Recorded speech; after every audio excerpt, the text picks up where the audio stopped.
இன்று லெஜண்ட் ரசிகர் மன்றம் சார்பாக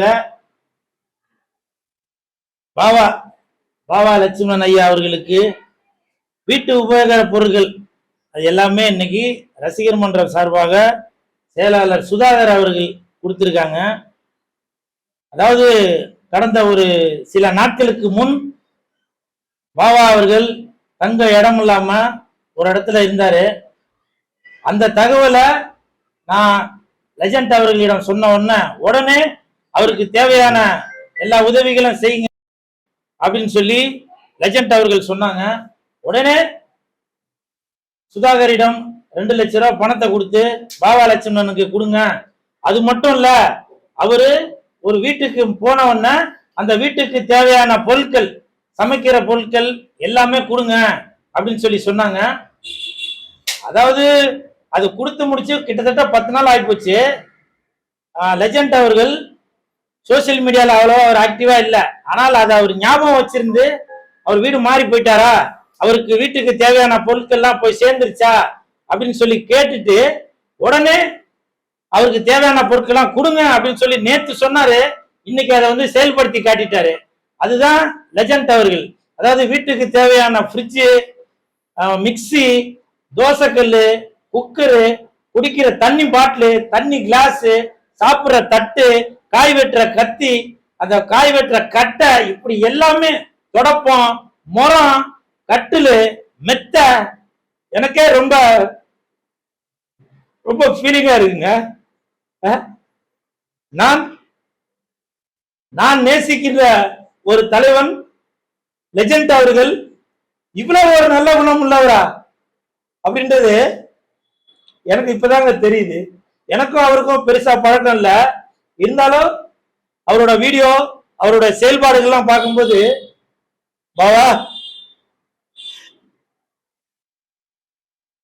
நான் இதெல்லாம் சொன்னா அது நீங்க வேற மாதிரி பிரிச்சு சொல்லுவீங்க.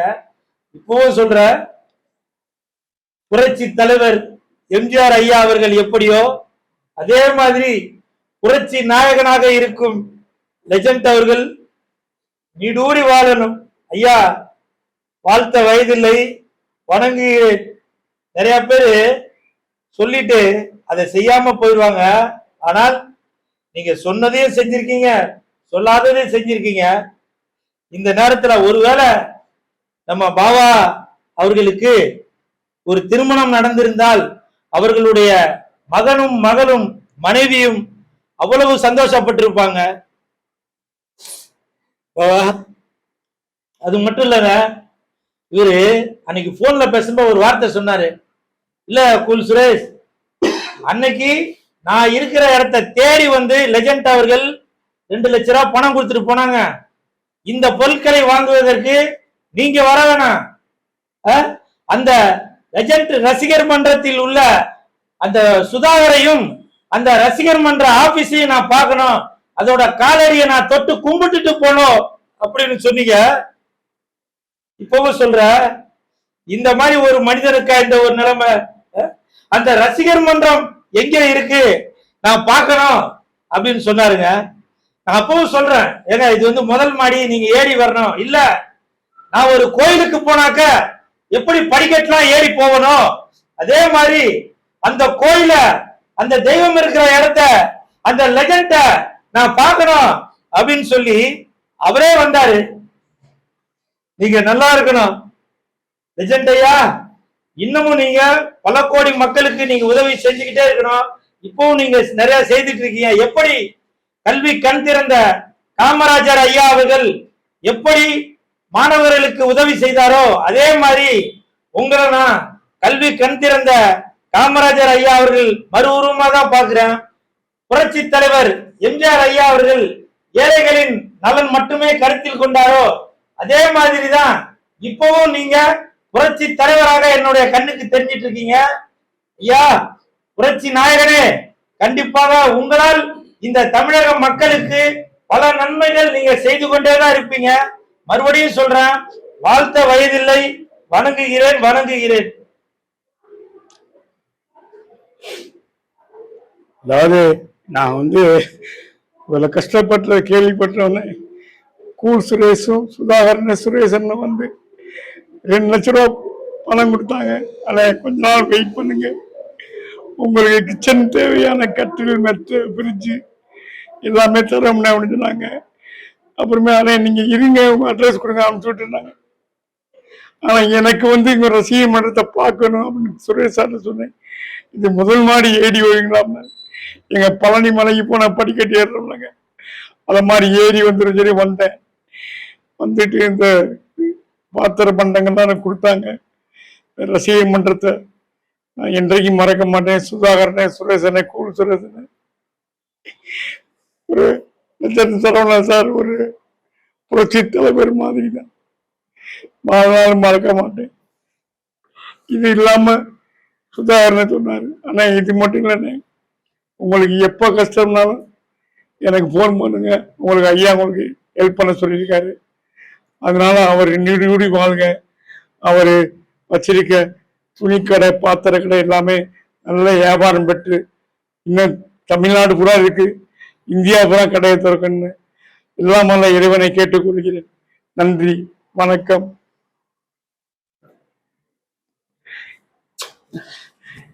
நம்மள மாதிரி கலைஞர்களுக்கு இதுதான். அவரை நேரில் பார்த்ததில்ல, அவர் படத்தில் நடிச்சதில்லை, ஆனா தேடி வந்து செய்யறாங்க. இவங்க 2 பேரையும் வாழ்க்கையில மறக்க மாட்டேன். ஐயா, ஒரு நாள் உங்கள் நேரில் வந்து சந்திக்கிறேன், உங்க காதலில் விழுந்து நான் வணங்க வேண்டும் என்ற ஆசை இருக்கிறது. என்னைக்கு கூட்டி போறீங்க ஐயா? சொல்லுங்க, நான் ஒரு வாரத்தை சொல்றேன், கூட்டி போய்ங்க. இப்ப தமிழ்நாட்டுல யாருமே செய்யாத உதவி அவர் செஞ்சிருக்காரு. நான் அவர்கிட்ட ஆசீர்வாதம் வாங்கணும். சொல்லுங்க சார், கூல் சுரேஷ் சார். கண்டிப்பாக லெஜண்ட் அவர்களை பார்ப்பதற்கு சுதாகர் அவர்கள் ஏற்பாடு பண்ணி தருவார். சுரேசனை ஏற்பாடு அப்படியே நீங்க கொடுத்த காசை பேங்க்ல போட்டேன். அதுல விளம்பரத்தை பார்த்து ரஜினிகாந்த் 1 லட்சம் கொடுத்துருக்காரு. மாசம் 10,000 தரேன். அதாவது நாங்க இவங்க 2 பேரும் 3 பேரும் வந்து என்னை பார்க்கும் போது நான் தரையில படுத்துக்கிட்டு இருந்தேன். அதுக்கப்புறம் ஒரு சோபால உட்காந்தேன், தூக்கம் வந்து தூங்கிட்டேன். வந்து எழுப்புனாங்க, நான் வச்சு பண்ணி இப்படி படுத்து கிடக்குறீங்க, வேற வழி இல்லாம சாமானத்துக்கு வெளியே போட்டாங்க. இந்த கெஸ்ட் ஹவுஸ் நடத்துறவர் தான் இங்க படுத்துங்க, வீடு கிடைக்கிற வரைக்கும் 2 மாசம் அவர் தான் சோறு போட்டாரு. சாப்பாடு கீழேயே கேண்டீன் இருக்கு. எனக்கு மாத்திரம் இந்த ராஜ்பவன் மினிஸ்ட்ரி ஃப்ரீயா கொடுக்க சொல்லிட்டாரு. எனக்கு வந்து கீழே வர முடியாதுன்னு சொல்லி மேலே கொண்டு கொடுத்துட்றாங்க. இப்போ என் நண்பர் ஜெய்சீலன் ஆர்ட் டைரக்டர் பக்கத்தில் அங்கே ஒரு கேண்டீன் வச்சிருக்காரு. 3 நாள் கழிச்சு உங்களுக்கு 3 வேளையும் உங்கள் ஹாஸ்டலுக்கே வந்துடும், பணம்லாம் கொடுத்துறாங்க அப்படின்னாங்க. மினிஸ்டர் இன்னைக்கு தான் வந்திருக்காரு, நாளைக்கு வந்து என்னை பார்க்க வர்றாரு. ஒரு 6 மாதம் இங்கே இருங்க, அப்புறம் ஹவுசிங் போர்டில் ஒரு வீடு சொந்தமாக வாங்கி தரோன்னு சொல்லியிருக்காரு.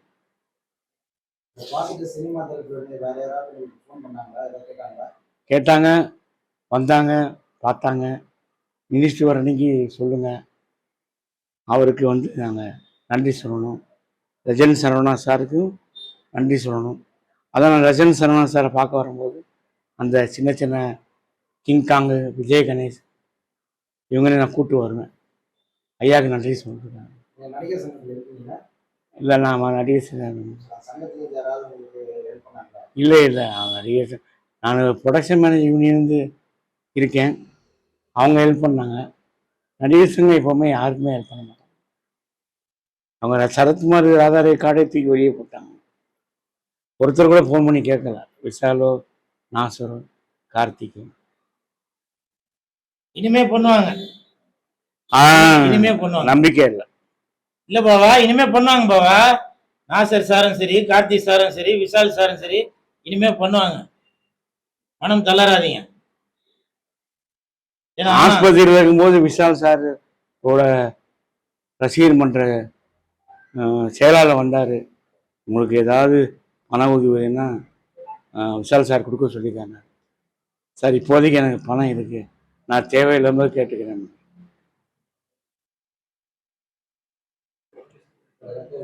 இந்த நேரத்துல பெரிய நடிகர்களுக்கும் நடிகைகளுக்கும் தயாரிப்பாளர்களுக்கும் இயக்குநர்களுக்கும் ஒரு தாழ்மையான வேண்டுகோள். நாங்கெல்லாம் பெருசா சம்பாதிக்கலங்க.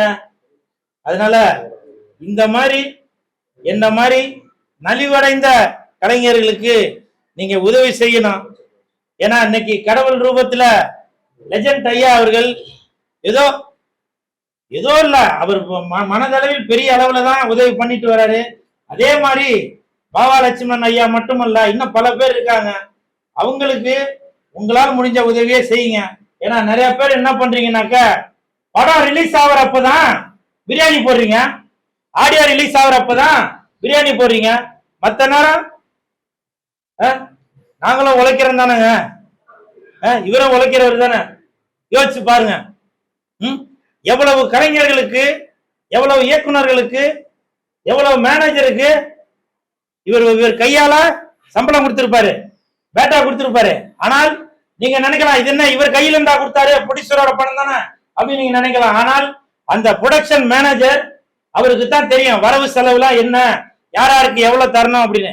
இவர் நினைச்சாக்க காசு கம்மியாகவும் கொடுக்கலாம், காசு ஜாஸ்தியாகவும் கொடுக்கலாம். ஆனால் அப்படி ஒரு எண்ணம் இல்லாமல் யாராருக்கு எவ்வளவு பணம் போய் சேரணுமோ அந்த பணத்தை தான் கொடுத்திருப்பாரு. அதனாலதான் தர்மம் தலை காக்கும்னு சொல்லுவாங்க. அந்த தலை காப்பது இன்னைக்கு லெஜண்ட் அவர்கள் மூலமாக இன்னைக்கு ஐயா வந்து நலமுடன் இருக்கிறார். அதனால தயவு செய்து பெரிய நடிகர்கள், பெரிய நடிகைகள், இயக்குனர்கள், தயாரிப்பாளர்கள் உங்களால் முடிஞ்ச உதவிய பாபா லட்சுமணன் அவர்களுக்கு எப்படி நமது லெஜண்ட் அவர்கள் வாரி வழங்கி இருக்காரோ அந்த மாதிரி நீங்களும் செய்ய வேணும்.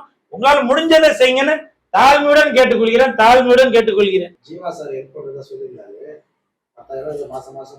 15,000 இல்ல, திருப்பி ஆபீஸ்க்கு வர சொல்லிருக்காரு. போய் பார்த்தா திருப்பி கொடுப்பேன். அவர் ஆபீஸ் காலி பண்ணிட்டாரு. நான் ஒரு நாள் இப்போ சூப்பர்வுட் ஆபீஸ்க்கே வராரு, ஒரு நாள் போய் பார்க்கணும்.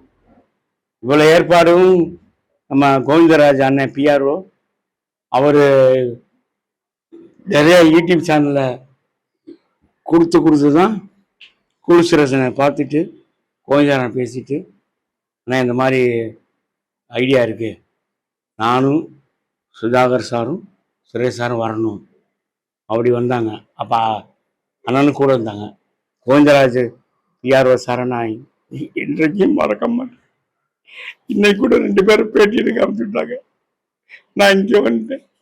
அது பேட்டினா சும்மா கிடையாது, பணம் வாங்கி கொடுக்குறாங்க. அவரை மறக்க மாட்டேன். அதெல்லாம் நீங்க அவரை பத்தி பேசாதீங்க. இல்ல பேசாதீங்க. அவர் பேசல, சுப்பையான்னு அவர் உதவியாளர் பேசினாரு. 1 லட்சம் அக்கௌண்ட்ல போட்டாங்க, மாசம் 10,000 போட்டுருந்தாங்க. வேற உங்களுக்கு இப்போ எம்எல்ஏஸ் இருக்கேன்னு கேள்விப்பட்டேன். இந்த 10 ரூபா பேங்க்ல போட்டுங்க. சப்போஸ் இங்கேருந்து காலி பண்ணி ஏதாவது வீடுக்கு போறீங்கன்னா அந்த வாடகை தரேன் இருக்காங்க. ரஜினி சாரை பார்க்கறது கேட்டிருக்கேன் நான். அவர் ஷூட்டிங் புதுப்படம் ஆரம்பிச்சிட்டாங்க, ஹஸ்பண்ட் மாதிரி. அது ஷூட்டிங் முடிஞ்ச பிறகு நான் சொல்றேன், வீட்டிலே பார்க்கலான்ட்டு இருக்காங்க. ஐயா, எனக்கு ஒரு ஐடியா தோணுது, அது சரியா தவறான்னு தெரியல, இருந்தாலும் கேட்குறேன். நீங்க இன்னும் கல்யாணம் பண்ணல, ஒருவேளை இப்போ உங்க வயதுக்கு ஏற்ற மாதிரி, ஏன்னா சில பேர் திருமணமாகி மனம் முறிந்தவங்க இருப்பாங்க இல்லையா, ஒருவேளை உங்களுக்கு இல்ல சில பேர் கல்யாணம் பண்ணாம கூட இருப்பாங்க, ஒருவேளை அந்த மாதிரி உங்களுக்கு உதவியாக இருப்பதற்கு எதுவும் திருமணம் பண்ணணும் என்ற ஒரு ஐடியா எதுவும் இருக்கா? இல்ல, அப்படிலாம் ஐடியா கிடையாது. என்னை நானே பாத்துக்குவேன். ஏன்னா இப்போ நான் மதுப்பழக்கம் இருந்துச்சு, அதை நிப்பாட்டினது வந்து உடம்பு நல்லா ஆயிடுச்சு. பாருங்க எவ்வளவு குண்டாந்து இப்ப எவ்வளவு ஒல்லி ஆயிடுச்சு. அதனால நான் என்னைய நானே பாத்துக்குவேன். எனக்கு அதுக்குதான் கேட்டாங்க, உங்களுக்கு வெஸ்டர்ன் டாய்லெட் வேணுமா கேட்டாங்க. ஆமாங்க அப்படின்னு மினிஸ்டர்கிட்ட.